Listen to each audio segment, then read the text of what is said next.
Chen Guangcheng shares a first-hand account of life under communist rule in China. The blind legal activist became a self-taught lawyer and stood up against the government. He holds nothing back. The Communist Party, the CCP, is an enemy of humanity. In 2005, Chen spoke out against forced abortions in China.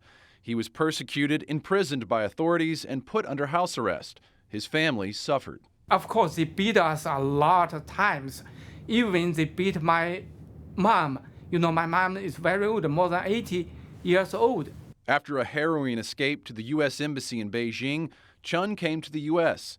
He's now a distinguished fellow at the Catholic University of America. In China, he says churches and crosses have been torn down, and religion, including Catholicism, is censored. The churches have to believe the Communist Party first. Then you can believe the God. Alongside Chen Guangcheng, William Saunders, the director of the Center for Human Rights at Catholic University.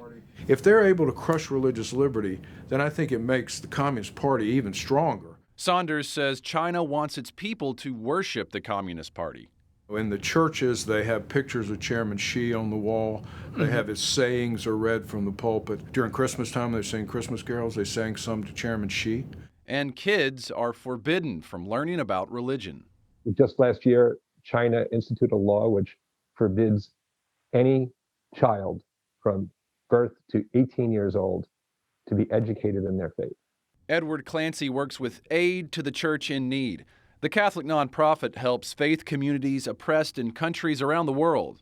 He says China is one of the worst offenders. The Communist Party controls citizens through surveillance, keeping a social credit score. Clancy says a lot of the cameras are monitoring Catholic churches. They know from this, they know who's going to church. And invariably, going to church lowers your social credit score, which means you won't get visas or trips or be able to get travel allowances or maybe even lose your job because of it. And millions of Catholics in China remain divided. There essentially are two churches in China. There's the Patriotic Church, which is aligned with the government and has a fidelity to the government. And then there's what many would call the underground church. In hopes of unifying Catholics, the Vatican reached a 2018 agreement with China regarding joint participation in the appointment of bishops.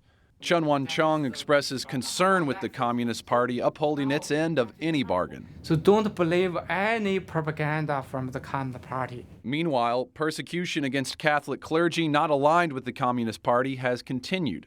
There are a number of priests and bishops who, have been missing or arrested for many years. Clancy describes them as living martyrs in China, suffering for their faith.